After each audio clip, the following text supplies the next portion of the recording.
akan masuk di dalam Bible Study dalam firman Tuhan dengan tema 10 tekad rohani peraih sukses part yang kelima. Dan firman Tuhan pada malam hari ini kembali akan dibawakan oleh pembina kita, penggembala kita, Pastor Dr. Timothy Roy Kasko. Waktu dan tempat saya persilahkan. Terima kasih Bapak Host, Bapak Pendeta Handi. Mari para kekasih, kita akan tunduk kepala, kita akan masuk dalam doa. Bapa yang baik di dalam sorga, kami tahu bahwa waktu yang Kau beri kepada kami ini sangat berharga, karena ini akan mengangkat harkat dan martabat hidup kami semasa kami masih hidup di dunia yang fana ini.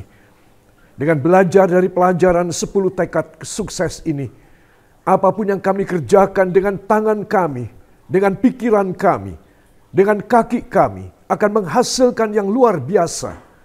Dan bila ada di antara kami, sebagian adalah para hamba-hamba Tuhan, para gembala sidang, penginjil, pembantu pendeta, pendeta muda, semuanya akan mendapatkan hasil yang luar biasa. Karena Engkau telah berjanji melalui 10 tekad yang kami pelajari, mulai dari beberapa minggu yang lalu.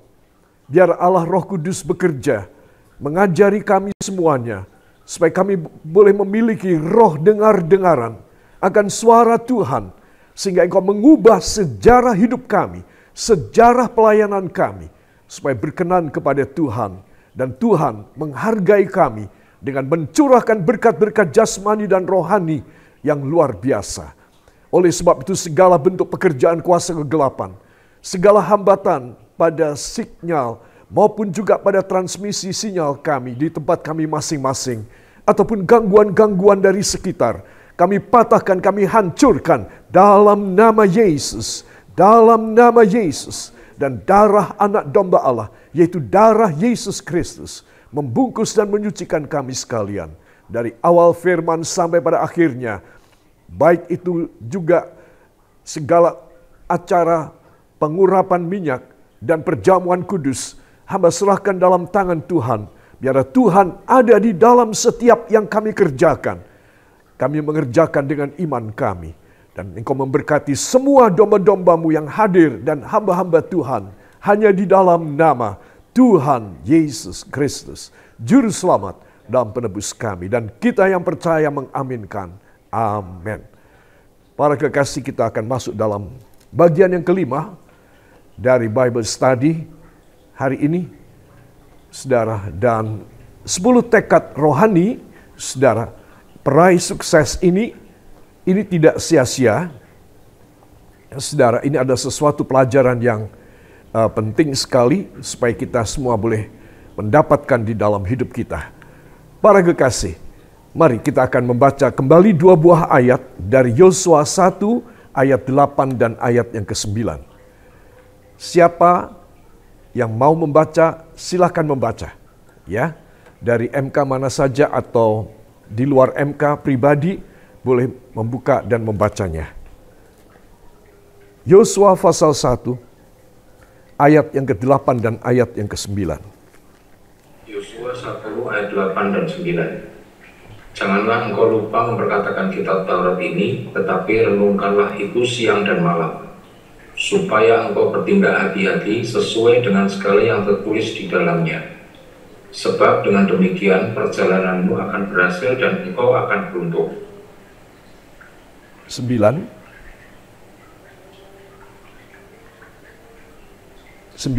ayat 9.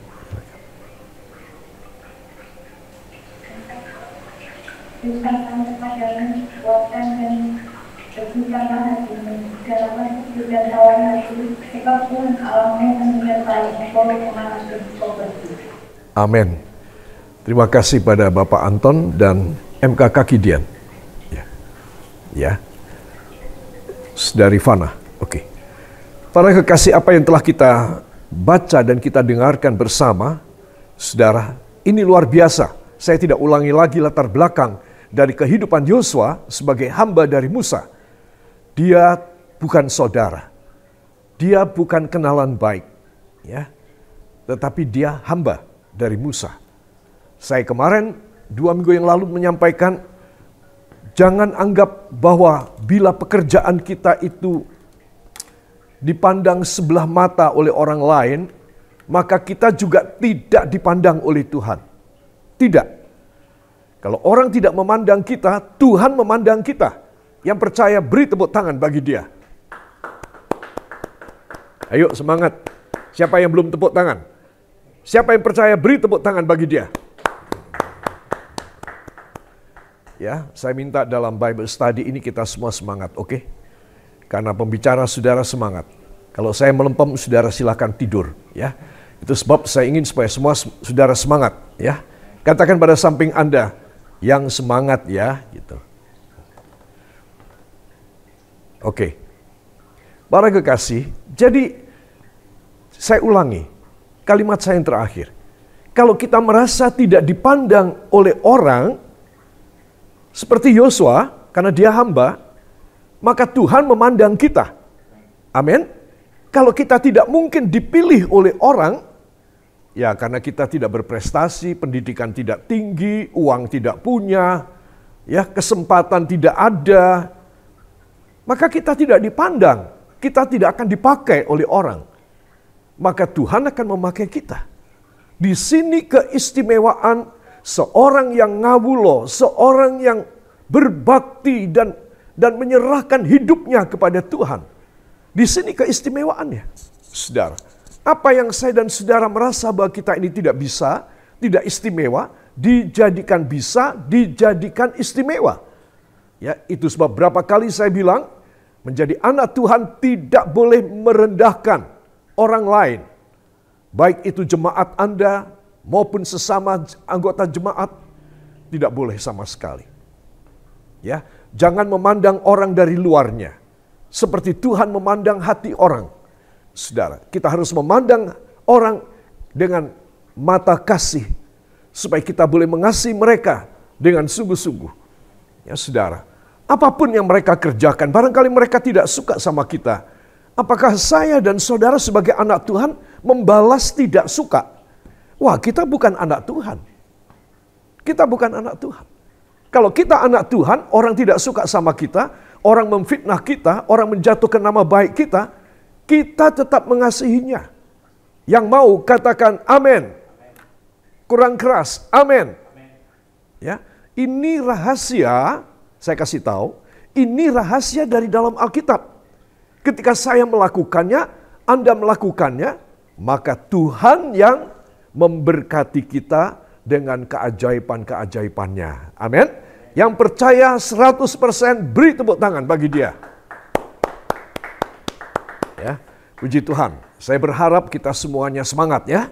Karena ini apa yang akan saya sampaikan ini rahasia-rahasia sukses. Jangan sampai Anda ketinggalan.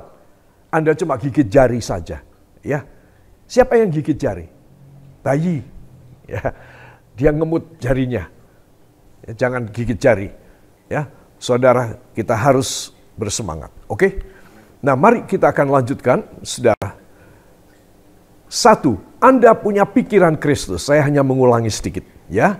Anda punya pikiran Kristus. Katakan, saya punya pikiran Kristus. Semua ya. Saya harus punya pikiran Kristus. Supaya saya memiliki awal yang baik. Ya, maksudnya begini, saudara. Orang yang mempunyai pikiran Kristus, dia bisa start. Ya, kalau dalam balapan mobil, dalam balapan motor dunia, ya, ataupun regional ataupun lokal, itu orang yang berprestasi pada pengundian atau pada percobaan balapan. Jadi sehari di depan itu ada percobaan balapan. Siapa yang menang di dalam percobaan balapan tersebut, dia sesuai urutan kemenangannya, dia nanti urut. Ya, begitu. Kalau di dalam pengundian itu, dia nomor 1, dia paling depan. Saudara. Nah, jadi ini awal dari semua yang Anda dan saya akan bisa capai dalam hidup adalah pikiran Kristus. Ya, kita sudah memenangi ya tahapan untuk klasifikasi. Maka kita bisa di depan. Pikiran Kristus nomor 1. Orang dengan pikiran Kristus nggak ada lawannya. Ya, jadi kalau saudara dagang rugi terus, ibu terus kekurangan saben bulan. Ya, anak-anak muda nilainya tidak bagus. Baik kuliah maupun sekolah. Orang-orang yang bekerja di kantor, di pabrik, di toko, tidak mempunyai sesuatu hasil yang baik, selalu minus, selalu defisit. Maafkan saya. Ini pelajarannya, 10 tekad ini pelajarannya untuk kita berubah sejarah. Dan kita mengubah sejarah kita. Ya, itu sebab penting sekali untuk saya dan Anda harus kita memiliki dalam hidup kita ini sesuatu konsistensi, sesuatu yang ajek, yang madep mantep. Ya, dalam bahasa Jawa, madep mantep. Itu nomor 1 pikiran Kristus. Dari pikiran inilah berkembang Allah bekerja dengan cara yang luar biasa. Yang percaya katakan amin. Ya, para kekasih, di dalam 1 Korintus 2 ayat 16, mohon seorang saudara suka bacakan. 1 Korintus 2 ayat yang ke-16. Sebab siapakah yang mengetahui pikiran Tuhan sehingga ia dapat menasihati dia. Tetapi kami memiliki pikiran Kristus. Amin. Terima kasih. Para kekasih, disebutkan di sini ayat yang kita baca tadi, ya saudara. Sebab siapakah yang mengetahui pikiran Tuhan? Ya, nggak ada. Saya nggak sanggup mencapai pikirannya Tuhan. Tetapi dengar berikutnya, ya saudara. Sehingga ia dapat menasehati dia, ya. Kalimat terakhir, tetapi kami memiliki pikiran Kristus. Ya, jadi ceritanya begini, ayat 16 ini, ya saudara. Kita nggak bisa menangkap pikirannya Tuhan. Kita nggak bisa menyelidiki. Kita tidak bisa menginterogasi. Kita tidak bisa menyidik jalan pikiran Tuhan. Tetapi, semua katakan tetapi, kepada saya diberikan oleh Kristus pikirannya masuk pada saya. Sehingga saya tidak usah berusaha mengetahui pikiran Kristus, karena saya menerima secara gratis pikiran Kristus. Amin. Beri tepuk tangan bagi dia. Haleluya. Ya, jadi sini saudara, inilah yang penting ya. Seringkali di dalam seminar di hadapan para teolog, saya mengatakan teologi itu tidak ada artinya kalau tidak ada pikiran Kristus. Itu sebab dari dulu saya tidak pernah mau belajar teologi. Saudara, saya mau belajar Alkitab, bukan teologi. Karena kalau tidak ada pikiran Kristus, tidak ada Roh Kudus, percuma semuanya. Saudara, itu saya beberkan pada mereka. Dan mereka setuju, karena itu ada di dalam hati mereka. Iya, kalau cuma teori saja buat apa? Ya, setan pun punya teorinya teologi. Dan menggeletar. Di hadapan Tuhan setan itu menggeletar. Dituliskan dalam surat Yakobus. Jadi saudara mesti tahu, yang penting adalah kita bukan ingin menyelidiki pikiran Kristus. Ya, karena kita tidak bisa. Ayat tadi dengan secara eksplisit, dengan tegas, siapa yang dapat mengetahui pikiran Kristus? Nggak bisa. Tetapi karena dia tahu kita tidak bisa mendeteksi, menengarai, dan memperkirakan pikirannya, maka dia memberi kepada saya, dia memberi kepada saudara. Saya dan saudara yang bagaimana? Yang pikirannya terbuka, yang hatinya terbuka kepada Kristus. Itu sebab menjadi seorang anak Tuhan itu dekat sekali dengan Tuhan. Kenapa? Karena dia punya pikirannya Kristus. Seorang yang bukan anak Tuhan sulit, udah nggak bisa mengerti pikirannya Allah. Allah nggak ngasih sama dia. Hidupnya sia-sia. Dan banyak orang Kristen demikian, walaupun mengenal Tuhan Yesus, tetapi tidak menerima anugerah pikiran Kristus. Repot kan? Buat apa ke gereja? Buat apa kasih korban? Saudara, buat apa makan perjamuan kudus? Buat apa diurapi dengan minyak? Nggak ada arti. Seorang anak Tuhan dia harus hati dan pikirannya terbuka. Saudara. Sehingga dia sadar aku nggak mungkin bisa mendengarai, bisa mendeteksi dan bisa memperkirakan pikiran Kristus. Tapi karena aku nggak bisa, Tuhan berkemurahan memberi pikirannya kepadaku. Sehingga aku mempunyai tekad yang pertama. Apa tekad yang pertama? Saya punya pikiran Kristus. Amin. Yang senang, yang happy, beri tepuk tangan bagi dia. Ya, jadi jelas ya saudara, ini dasar kekristenan. Baik pendeta, baik penginjil, baik misioneri, baik jemaat biasa, baik pelayan sidang, baik majelis gereja, penatua gereja, semua sama. Akan diberi pikiran Kristus. Ya, kenapa? Karena kita nggak bisa tahu. Hebat sekali kalau saya bisa tahu pikiran Kristus. Tetapi karena saya punya pikiran Kristus, harusnya saya sejalan dengan dia dong. Pikirannya sama. Begitu saudara, ya. Jadi saya dan saudara perlu mengerti akan itu. Kalau saudara punya komputer, gadget, atau laptop, ya saudara, maka saudara bisa membawa banyak sekali berapa gigabyte, ya, atau berapa terabyte memori, pelajaran, atau gambar, atau apapun pada satu flash disk, ya, atau pada satu hard disk yang kecil, ya, mini hard disk, bisa dibawa kemana-mana, ya saudara. Masuk pada laptopnya si A bisa, ya, pergi ke Jakarta, pergi ke Palembang, masuk dalam laptopnya si B bisa. Nah ini otaknya kita bawa, saudara, sehingga kita dimanapun kita pinjam hardware-nya, kita pinjam komputernya, gadgetnya, jalan. Nah, saya dan saudara juga demikian.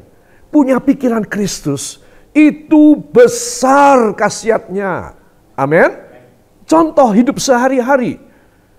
Saudara, ketika saudara atau saya kekurangan uang, ibu tidak bisa belanja karena uangnya tidak cukup. Nah, sekarang bagaimana? Ya.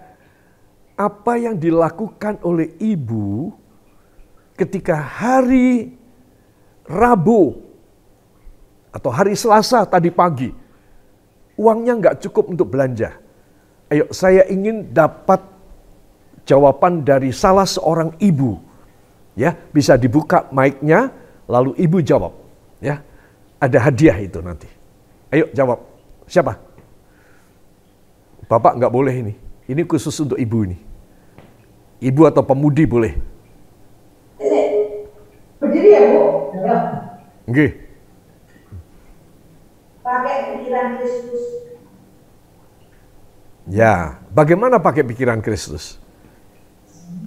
Iman, beriman pada Tuhan akan memberikan jalan keluar yang terbaik. Ya betul ya.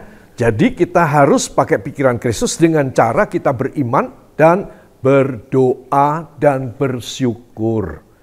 Ya. Hari Minggu kemarin di Jogja saya menyampaikan mengenai soal bersyukur dan berdoa. Itu dua yang ngangkat kita. Yang ngangkat saya dan Anda dua itu. Bersyukur dan berdoa. Saya menjelaskan bahwa orang bersyukur di atas levelnya orang berdoa. Orang Kristen cuma ngerti berdoa aja. Salah. Ada yang di atasnya berdoa. Yaitu bersyukur. Saudara. Orang yang bersyukur lebih dari orang berdoa. Kata Alkitab. Dan itu sebab banyak kali kadang-kadang kita berdoa tidak dikabulkan. Tetapi kita tidak berdoa tapi kita bersyukur kepadanya. Tuhan justru memberkati dan memberi mujizat kepada kita. Ya, jadi kalau ibu ya dalam keadaan yang seperti apapun, dalam membutuhkan baik keuangan, kesehatan, kesembuhan, kebahagiaan, ya, atau suami lagi bagaimana, anak lagi bagaimana, ibu itu penuh kuasa. Karena punya pikiran Kristus, ibu tinggal angkat tangan, menyembah kepada Tuhan atau berdoa. Maka mujizat Tuhan diberikan kepada ibu dan rumah tangga ibu. Yang percaya beri tepuk tangan bagi dia.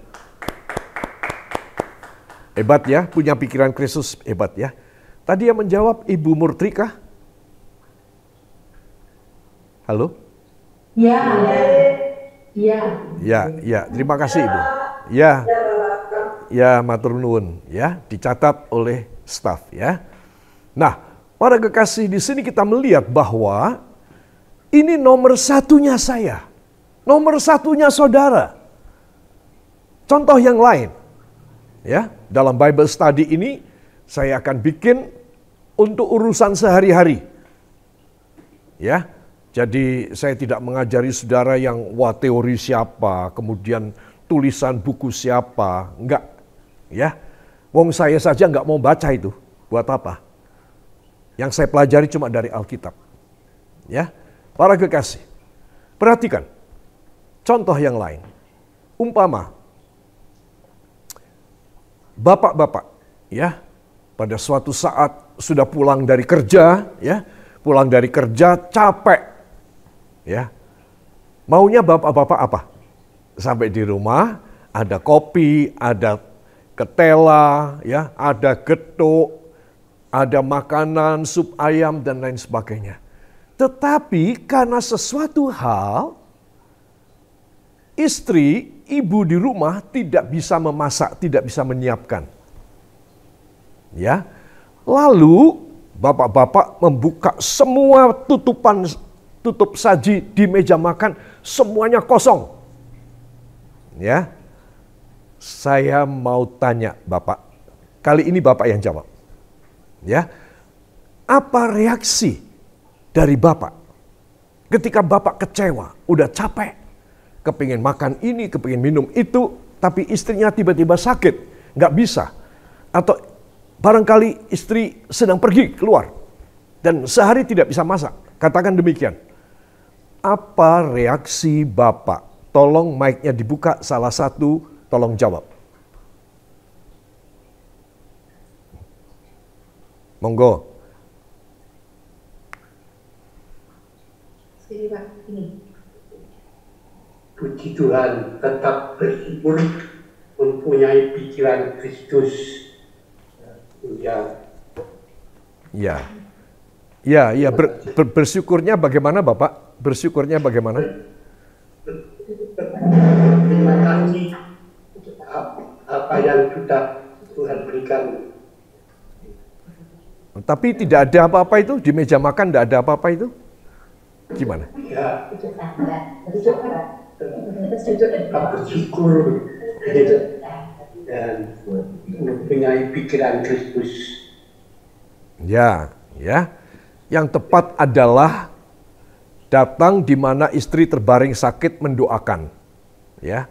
Setelah didoakan supaya segera sembuh, lalu bilang begini, Mami, Bu ya, Ibu bocah-bocah, ya. Walaupun kamu tidak memasakkan buat aku, no problem. Ya. Aku akan order dari GoFood. Nah, ya. Memuji Tuhan, bersyukur. Kenapa? Itu menunjukkan bahwa Bapak mencintai istrinya. Tidak marah. Ya, siapa di sini Bapak yang suka memarahi istrinya? Ayo. Nggak boleh ya. Mulai sekarang, mulai Bible study ini harus bertobat. Ya, juga istri tidak boleh memarahi suaminya. Memberitahu boleh, tetapi marah. Wah, gimana nih? Ya, harusnya kan kamu begini, harusnya kamu begitu. Boleh apa tidak? Boleh apa tidak? Tidak boleh. Ya, harus punya pikiran Kristus. Harus punya pikiran Kristus. Mau marah, mau jengkel, mau nggak terima,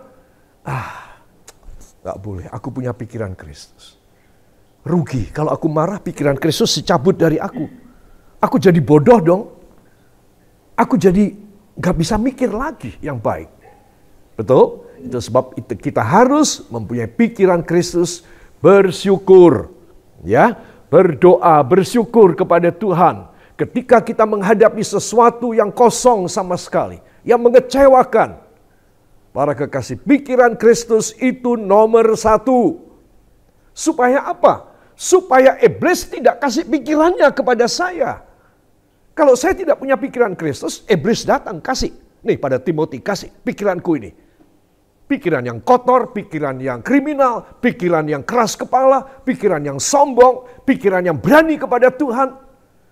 Itu loh. Orang yang tidak ada pikiran Kristus kemasukan pikiran setan. Itu sebab para kekasih, saya ingin supaya kita semua berubah. Katakan, saya harus berubah. Saya harus berubah. Saya harus memiliki pikiran Kristus. Dalam nama Yesus. Amin. Beri tepuk tangan bagi dia. Tadi kelihatannya yang menjawab Bapak Barnabas ya. Ya, dicatat oleh staf saya. Baik. Para kekasih. Tadi kita sudah tahu ya. Kemudian di dalam 2 Timotius 1 ayat 7. Ayo kita baca ya. Ini sudah tertayang. 1, harus yang banter ya, suaranya sing keras ya. 1, 2. Sebab Allah memberikan kepada kita bukan roh ketakutan, melainkan roh yang membangkitkan kekuatan, kasih, dan ketertiban. Amin. Beri tepuk tangan bagi dia. Ya. Jadi kita mesti tahu pikiran Kristus itu ternyata roh. Katakan, pikiran Kristus adalah Roh Kudus. Amin. Jadi kita mempunyai pikiran Kristus berarti kita diberi Roh Kudus. Ya, sebentar kita akan mengurapi dahi kita dengan minyak. Nah, itu kita dimasukin pikiran Kristus itu. Iblis takut. Seseorang berjalan kemanapun saja, urusan apapun ada pikiran Kristus, iblis jauh. Gak berani deket sama dia. Yang percaya katakan amin. Ya, jadi saudara mesti tahu. Untungnya saudara mengerti. Beruntung saudara mengerti bahwa saudara harus punya pikiran Kristus. Maka saudara akan selalu happy, selalu berhasil, dan Tuhan selalu turun tangan. Apa? Turun tangan. Apa? Tuhan turun tangan. Ya, yang senang beri tepuk tangan bagi dia.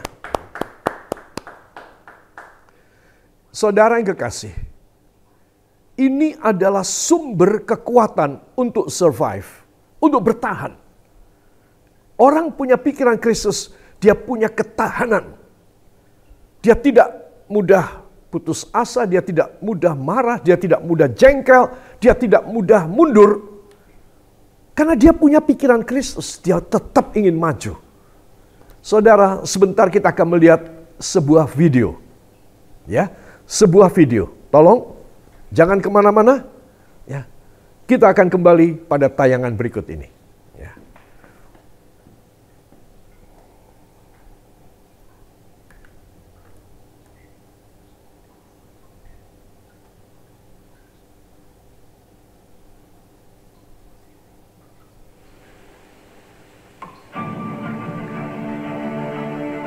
Kita harus belajar dari pohon kurma. Kenapa?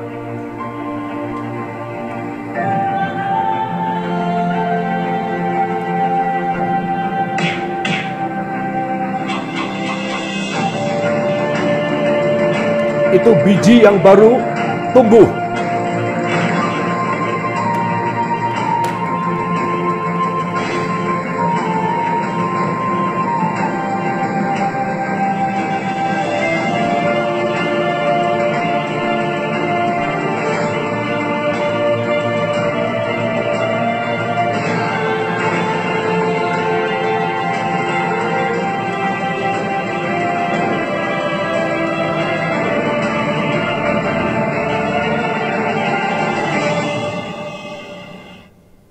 Para kekasih, dari video yang singkat ini, kita melihat bahwa orang-orang di Timur Tengah, di Jazirah Arab, negara manapun, di daerah Teluk Persia di sana, kalau mereka menanam kurma dari bijinya, maka mereka memasukkan biji itu agak dalam, lalu ditutup dengan beban yang berat, batu-batu. Ya, saudara. Kenapa? supaya ketika ini biji mulai keluar kecambahnya, mulai bertumbuh, dan dia mendapat hambatan batu ini, dia harus berjuang. Sehingga dia mencari jalan ke samping, dia tumbuh. Nah, dia ketika dia dihambat untuk tumbuh ke atas, ke udara atas, maka dia memperkuat akarnya. Akarnya semakin panjang, semakin kuat, mencengkram tanah. Lalu dia mulai menerobos, mencari jalan.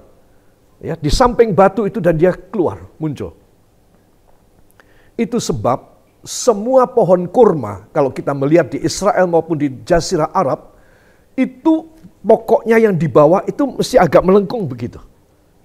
Saudara kan pasti melihat agak melengkung gitu. Ya saudara, digali tanah sedikit ketahuan lebih melengkung. Jadi supaya dia kuat dan dia tetap bisa harus survive. Aku nggak boleh mati. Di bawah batu ini aku tidak boleh mati. Aku harus bertumbuh. Saudara, orang yang punya pikiran Kristus. Saya tulis, ini sumber kekuatan untuk survive. Untuk bisa mengalahkan pencobaan. Untuk bisa bertahan dan tetap bertumbuh. Sebab itu kita harus minta pikiran Kristus. Supaya kita kalau ada hambatan, pencobaan, kesusahan, prahara, jangan terus mati. Ya, tapi harus berani keluar. Aku harus keluar. Aku harus survive. Nah, saudara akan menjadi pohon kurma yang disebutkan dalam kitab Mazmur beberapa kali. Saudara akan menjadi pohon kurma, ya, pokok kurma yang menghasilkan buahnya yang lebat. Satu pohon kurma kira-kira bisa dipanen 140 kilometer kurma. Apa? Kilo apa? Kilogram. Ya. Nah, satu pohon itu minimal 70 kilogram. Yang pohonnya sudah cukup umur produktif bisa 2 kali lipat, 140 kilogram. Awalnya apa? Awalnya dihambat. Awalnya menerima hambatan dari batu di atasnya. Itu sebab orang yang mempunyai pikiran Kristus, dia akan selalu survive. Ayo semua angkat tangan kanan, taruh tangan kiri pada jantung, ikuti doa saya. Siap? Siap semuanya. Ya Tuhan Yesus, mulai dari malam ini, beri pikiran Tuhan Yesus kepada saya. Itulah sumber kekuatan buat saya.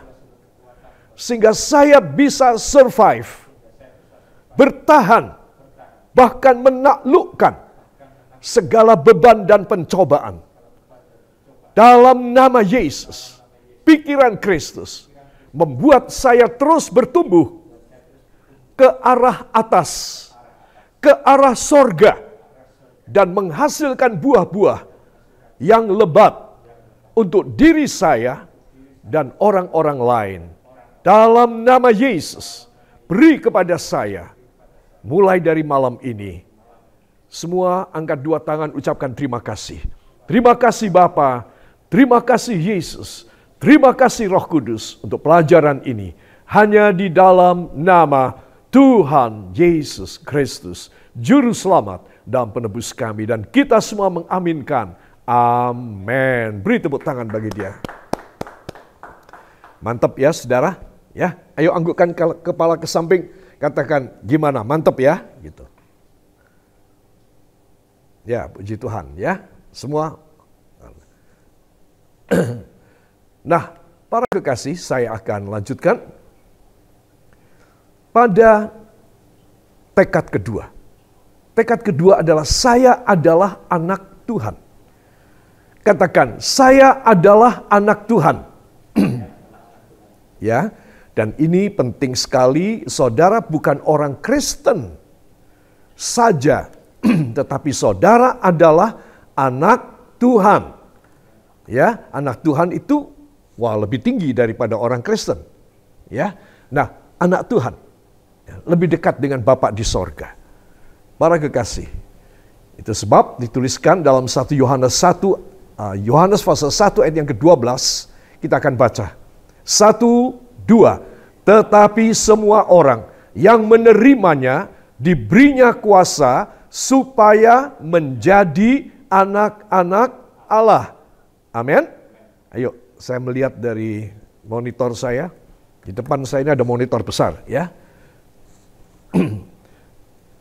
Semua ulangi ya, baca ya. Yohanes 1 ayat 12. 1, 2. Tetapi semua orang yang menerimanya diberinya kuasa supaya menjadi anak-anak Allah. Amin. Beri tepuk tangan bagi dia. Sekarang katakan pada samping Anda, atau belakang atau depan, wah, saya dan Anda adalah anak-anak Allah. Bilang gitu. Ya. Ayo bilang, itu satu proklamasi ini. Satu proklamasi, saudara. Ya, bahwa kita adalah anak-anak Allah. Ya, puji Tuhan. Oke, saya akan lanjut. Di dalam Ibrani 1 ayat 14, kalau anak, saudara perhatikan ya ayat ini ya. Kalau kita adalah anak, maka kita mempunyai prioritas. Ayo kita baca Ibrani 1 ayat 14. 1, 2. Bukankah mereka semua adalah roh-roh yang melayani, yang diutus untuk melayani mereka yang harus memperoleh atau mewarisi keselamatan? Amin. Siapa? Kalau kita anak, maka Tuhan mengutus roh-roh. Katakan roh-roh, yaitu para malaikat. Amin.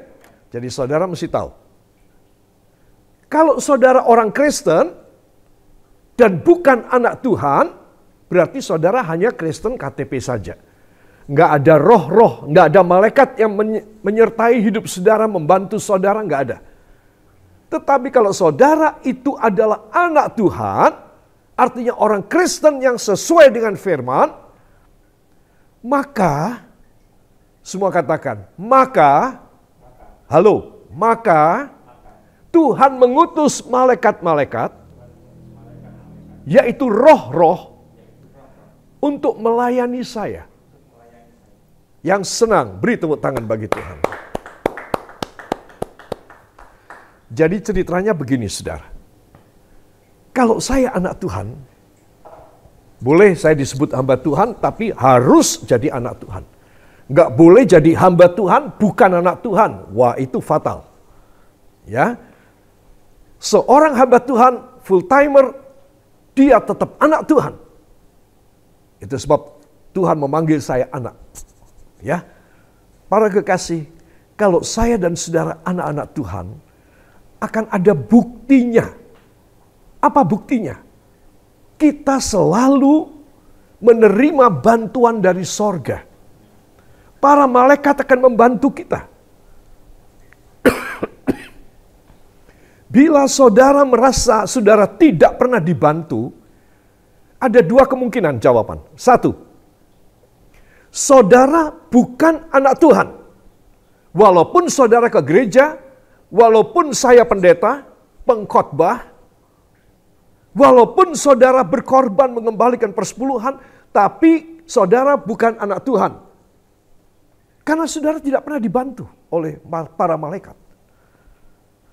Atau 2, malaikat tetap membantu saudara karena saudara anak Tuhan yang baik, tetapi saudara tidak sadar. Saudara kurang sensitif, kurang peka. Jadi, 2 penghambat ini harus dibuang. Tuhan, hamba mau menjadi anakmu yang sungguh-sungguh, yang sejati, dan hamba adalah anak Tuhan yang sensitif, yang peka. Bisa tahu, wah ini aku sedang, Tuhan mengutus malaikat datang sama aku. Ya, aku sedang dibantu oleh malaikat nih. Ya, tahu rasa lu, hai setan, hai orang jahat, kapok lu. Ini Tuhan membantu aku dengan malaikat-malaikatnya. Ya, jadi saudara harus jadi anak Tuhan yang penuh kuasa Tuhan. Yang suka, beri tepuk tangan bagi dia. Ya, jadi saudara ada keuntungannya. Ya, jangan kecil hati, ada keuntungannya. Di dalam ayat yang kita baca tadi, Yohanes 1:12, Ayo kita baca sekali lagi supaya lebih ngerti ya. 1, 2. Tetapi semua orang yang menerimanya diberinya kuasa supaya menjadi anak-anak Allah. Amin. Kita diberi kuasa untuk menjadi anak-anak Tuhan. Lalu dia mengutus malaikatnya membantu kita orang. Nah, saudara, ada banyak sekali kesaksian. Ada banyak sekali kesaksian. Di dalam rumah tangga saya, ketika Pastor Syaini, Ibu Gembala masih ada, dari kami melayani Tuhan 50 tahun yang lalu. 1973.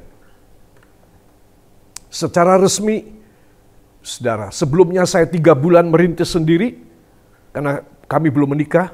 Lalu setelah saya 3 bulan di kota Magelang ini saya merintis, ada 3 pos PI, 3 tempat kebaktian dalam 3 bulan. Masing-masing satu pos itu paling sedikit 15 orang. Ada yang 30 orang. 3 pos dalam 3 bulan. Saudara, dan kemudian tanggal 20 Mei 1973, pas Hari Kebangkitan Nasional, saya membuka Gereja Kristus Penebus untuk pertama kalinya resmi di kota Magelang.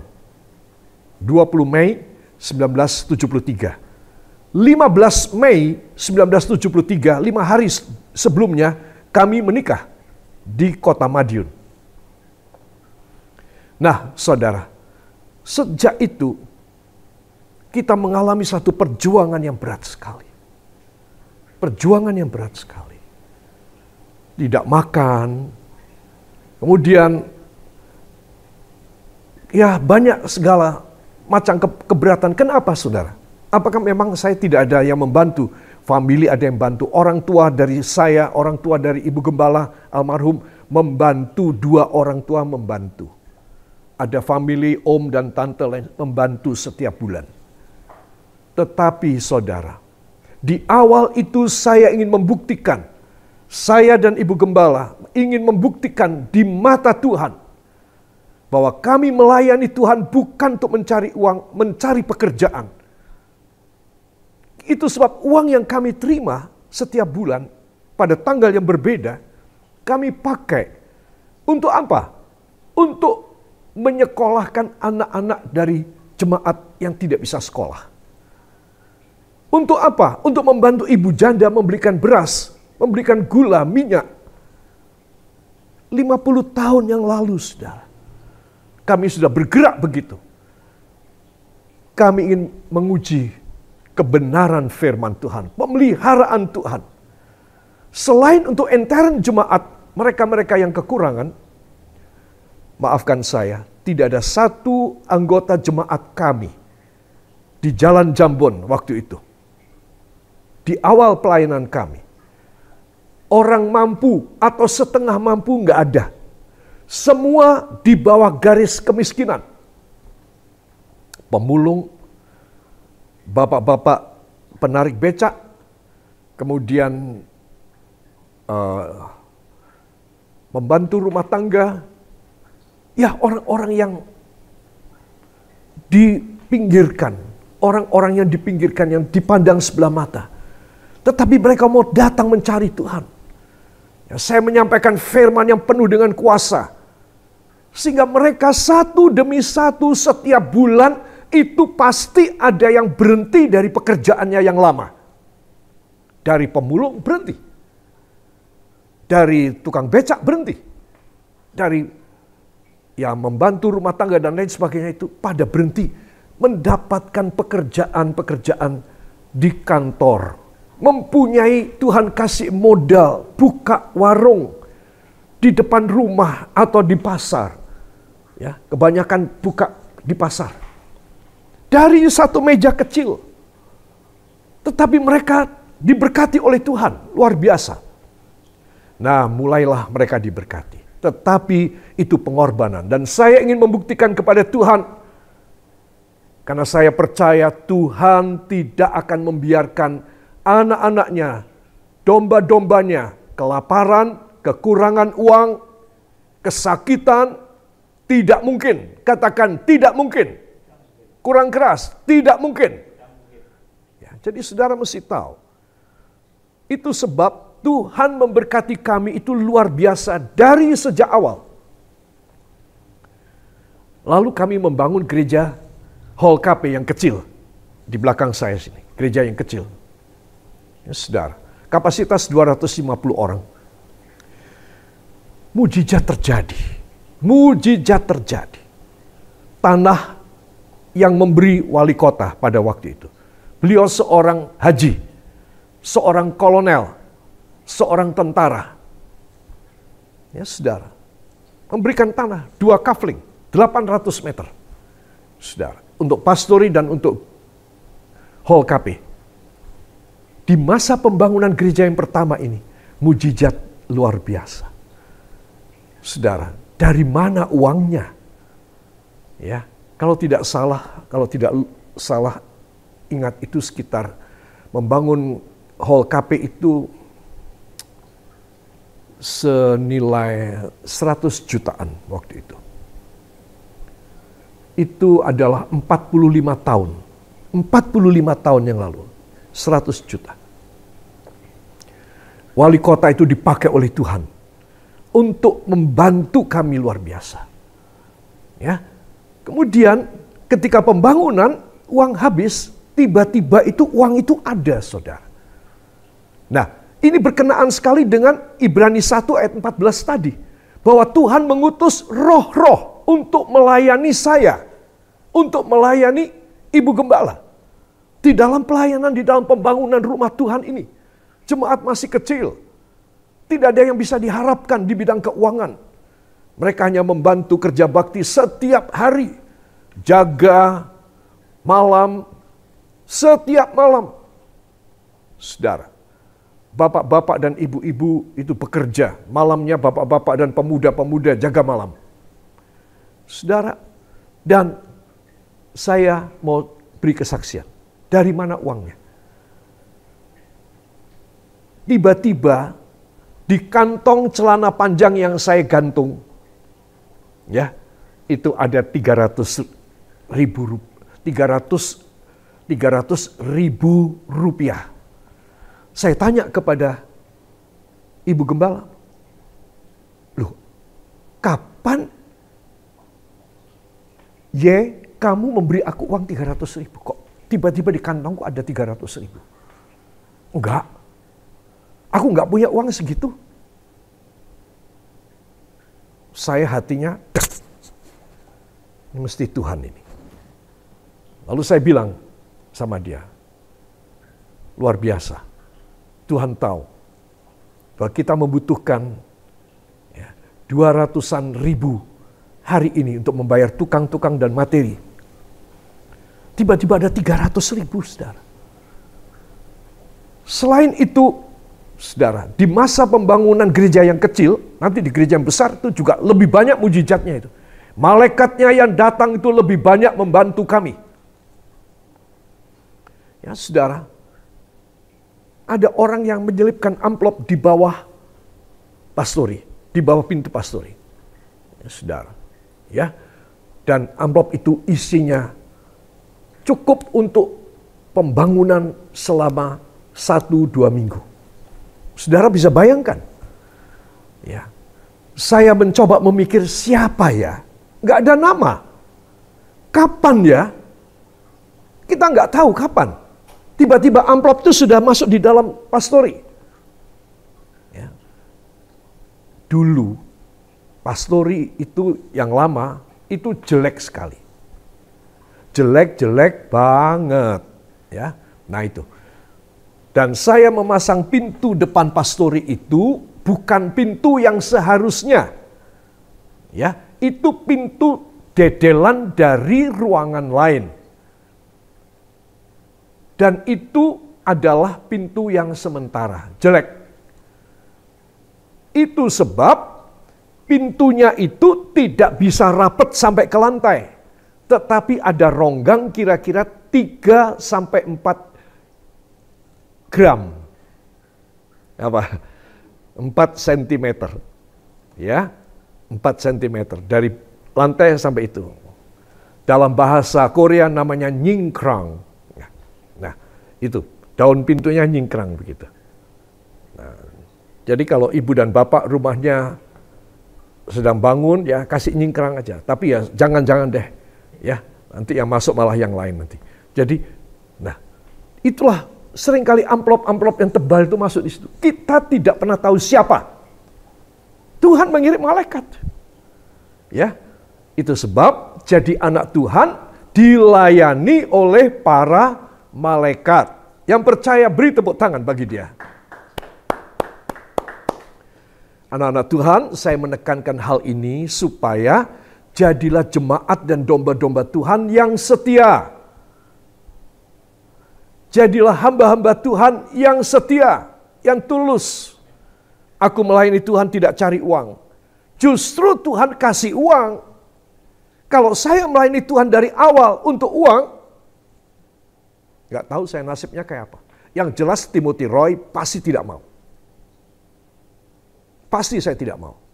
Saya kalau berbuat sesuatu, saya total. Orang senang, orang tidak senang, no problem. Asal Tuhan senang. Katakan, asal Tuhan senang. Maka saya senang. Kalau Tuhan susah tentang saya, hidup saya susah. Itu sebab, ya ikutin. Itu sebab, saya harus membuat Tuhan senang. Supaya saya dibikin senang. Dalam nama Yesus. Amin. Mana tepuk tangannya? Ya. Para kekasih, itulah dia. Jadi saya berharap supaya kita semua harus menjadi anak-anak Tuhan. Bapa di dalam Tuhan Yesus akan menghidupi dan memproteksi kita dari dunia sampai apa, saudara? Sampai hidup kekal. Ya, katakan sampai hidup kekal. Tuhan menghidupi saya, memproteksi saya. Amin. Beri tepuk tangan bagi dia. Ingat, dia Bapa yang baik. Dia berjuang buat kita melalui putranya yang tunggal Yesus Kristus. Kita akan dirawat, dilindungi, kita akan dipelihara, kita akan diproteksi sampai kita masuk ke rumah kita. Katakan, sampai saya masuk ke rumah di sorga. Ya, ada yang merindukan masuk ke rumah di sorga, tolong angkat tangan. Saya mau lihat. Siapa tahu ada yang enggak loh. Ya, coba saya lihat ya. Mana coba kasih line. Ya, siapa yang merindukan masuk ke rumah di sorga? Angkat tangan. Ya, ada juga yang tidak angkat tangan ya. Orang kepengen itu. Ya, oke. Terima kasih. Para kekasih, berikut ini saya akan menunjukkan satu video tentang seorang ibu yang memelihara, menjaga, memproteksi, menyelamatkan anak-anaknya. Di masa dan di keadaan dan sikon yang sangat tidak memungkinkan. Yang sangat bahaya. Ibu ini menghandle 3 anaknya yang masih kecil. Mari kita akan melihat bersama.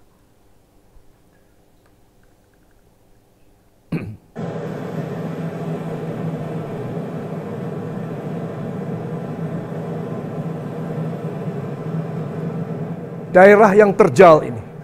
Tuh lihat ibu itu. Menggendong anak dan melompat. Melompat lagi untuk ambil anak yang lain. Anaknya sampai menjerit-jerit. Dia masih mau ambil anak satu lagi.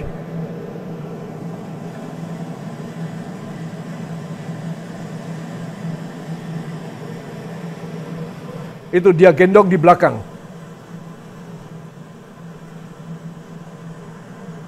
Coba.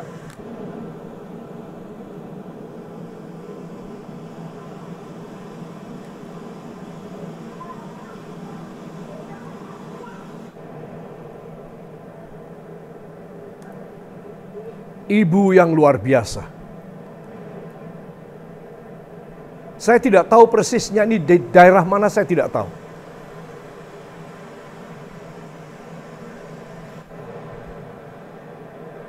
Itu bunyi gemuruh air, saudara, di daerah pegunungan batu ini.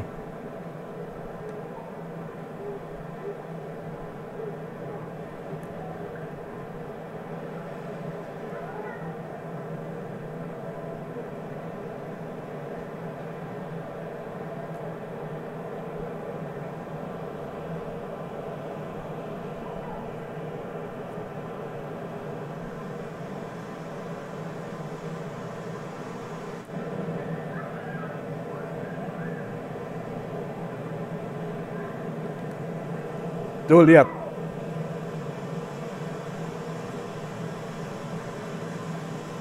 Dia menaruh anaknya di tempat yang aman.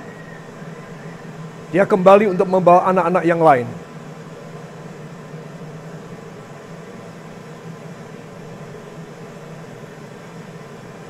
Sebab kalau anak-anak itu harus menyeberang sendiri berbahaya, kan?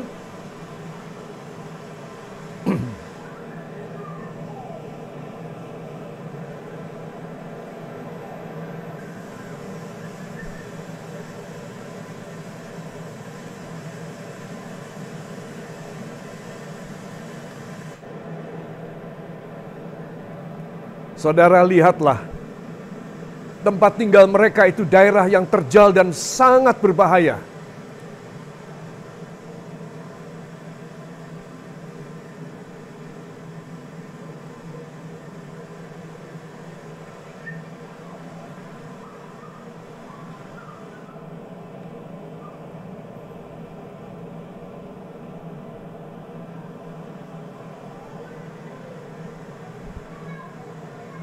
Ibunya turun lagi untuk ambil anak yang kecil.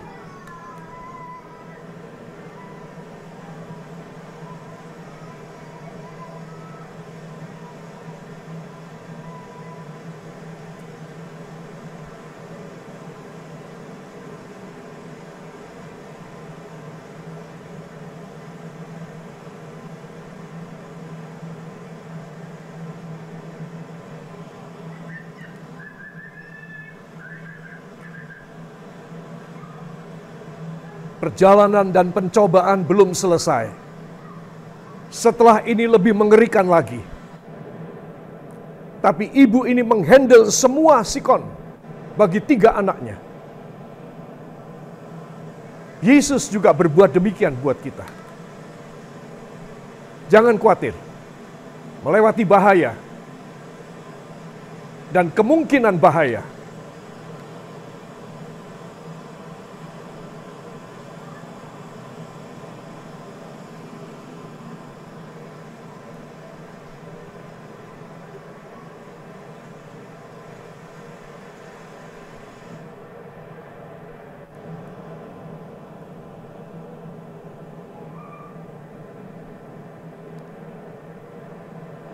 Lihat berikut ini.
Luar biasa.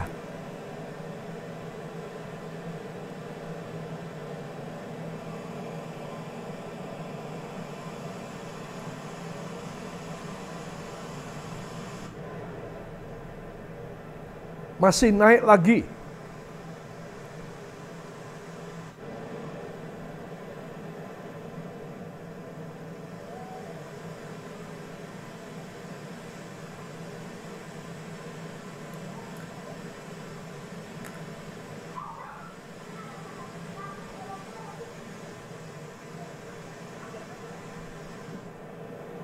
Ibu ini mengajari anak-anaknya menjaga untuk tetap selamat, melewati daerah yang sangat berbahaya, yang kita melihatnya pun sudah ngeri. Tuh lihat, Tuhan Yesus lebih dari ibu ini. Amin. Dia menghantar kita, menyelamatkan kita, bahkan nyawa kita ketika kita meninggal dunia. Melewati segala pencobaan ketika kita masih hidup. Dia memimpin, dia memanggul, menggendong kita. Dia menarik kita, dia mendorong dan menyokong kita. Melewati semua keadaan yang terjal dan yang bukan membahayakan, membinasakan. Saudara, saya yakin ibu ini memberikan contoh dan gambaran kepada kita akan perjuangan perjalanan kita. Bayangkan kalau Tuhan tidak menyertai kita, tidak menggendong kita. Aku menggendong kamu sampai putih rambut di kepalamu. Akulah Tuhan. Aku yang memelihara kamu dan menggendong kamu. Seperti pada zaman dahulu kala, aku menggendong bangsa pilihanku Israel. Sekarang untuk selamanya aku menggendong kamu. Itu sebab jadilah anak Tuhan yang punya pikiran Kristus. Punya pikiran Kristus, kita menjadi anak Tuhan. Saudara, Tuhan akan menyelamatkan kita melewati mara bahaya apapun, prahara seperti apapun. Kemungkinan 90% celaka. Itu tadi yang kita lihat. Saya boleh memberikan nilai prosentasinya adalah 90%. Itu tempat membawa celaka. Tapi ibu yang lemah. Itu sebab para pria tidak boleh mengentengkan ketekunan, ketahanan seorang wanita. Seorang wanita itu teruji. Ya, dia sudah melahirkan anak. Itu sengsara seperti apa? Orang laki belum ada yang melahirkan anak. Dan belum tahu sengsaranya. Ibu itu tadi dia memelihara, menggendong, menarik, menyokong, menyelamatkan, melompatkan anaknya. Coba, pada daerah yang 90% mendatangkan kematian.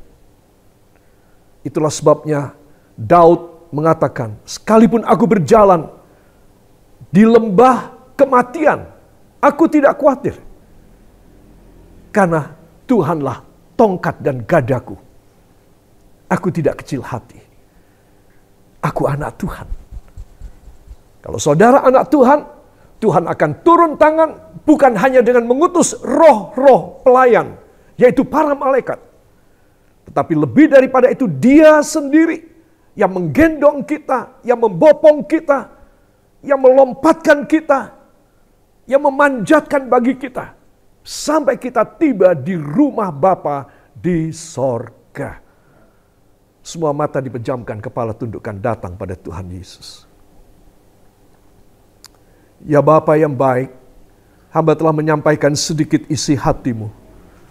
Supaya kami para hamba-hamba Tuhan, para pimpinan, maupun juga jemaat yang kekasih, boleh mendapatkan pemeliharaan-Mu yang dahsyat. Melewati jalan-jalan yang membawa maut, 90% lebih presentasi kematian ada di situ. Tetapi Engkau menyelamatkan kami. Gambaran dari ibu dengan 3 anak kecil itu membuat kami lebih percaya pada kemampuan-Mu Tuhan. Bila seorang wanita yang lemah, yang berdosa, bisa menyelamatkan 3 anaknya melalui jalan yang 90% kematian. Apalagi Engkau. Kalau kami menjadi anak-Mu Tuhan, kami punya pikiran-Mu di dalam kami, maka kami akan menjadi anak-anak-Mu yang istimewa. selalu selamat, selalu dikunjungi oleh roh-roh yaitu para malaikat untuk membantu kami dalam segala kelemahan dan kebutuhan-kebutuhan, bahaya-bahaya yang ada di sekitar kami. Berkati kami semua yang telah mengikuti Bible Study ini, supaya kami semua boleh mengerti dan lebih yakin siapakah kami. Kami adalah anak-Mu Tuhan. Dan kami boleh tahu siapakah Engkau. Engkaulah Bapa kami dan Juru Selamat kami. Dan kami boleh hidup dengan bahagia, selamat, kelimpahan, dan dimuliakan. Sebelum kami masuk di dalam rumah kami di sorga, Engkau memberi kepada kami segala kesempatan yang istimewa. Hanya di dalam nama Tuhan Yesus Kristus, Juru Selamat dan Penebus kami. Dan kita yang percaya itu terjadi kepada kita, mengaminkan. Amin. Para kekasih, untuk menghemat waktu, saya mohon izin pada Bapak Host untuk langsung pada pengurapan minyaknya. Terima kasih. Siapkan minyak urapan, saudara.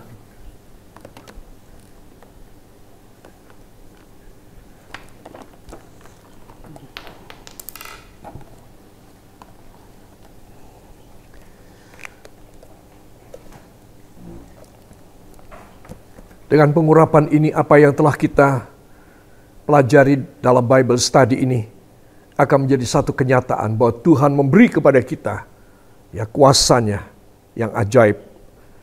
Minyak ini bayangan daripada Roh Kudus. Ya, saudara. Sebuah pelita kalau minyaknya habis, dia tidak bisa terang. Dia mati. Gelap, semuanya gelap. Itu sebab minyak ini adalah Roh Kudus. Ketika ini menjamah dahi kita, maka kita dirubahnya menjadi seorang yang diurapi oleh Tuhan. Angkat tangan kanan saudara, pejamkan mata, taruh tangan kiri pada jantung saudara. Mari ikuti doa saya. Ikuti doa saya. Ya Allah Roh Kudus, pada malam ini, hamba menyadari betapa besar pengorbananmu, betapa besar kuasamu yang boleh hamba terima dan nikmati, sehingga hamba selamat di dunia ini sampai masuk ke rumah di sorga. Oleh sebab itu, izinkan hamba mengurapi dahi hamba dengan minyak ini. Saudara katakan, dalam nama Yesus. Silahkan dioles pada dahi saudara. Dalam nama Yesus. Sekali lagi, dalam nama Yesus. Dengan lebih keras, dalam nama Yesus. Aku diurapi. Roh Kudus masuk dan melimpah di dalam hidupku. Aku disucikan. Aku dipulihkan. Aku diselamatkan. Untuk tiba di rumah Bapa di sorga. Dalam nama Yesus. Segala roh setan aku hancurkan keluar. Dalam nama Yesus. Segala roh duniawi aku hancurkan. Dalam nama Yesus. Dan Roh Kudus menguasai hidupku. Angkat dua tangan saudara. Semua mengucapkan terima kasih.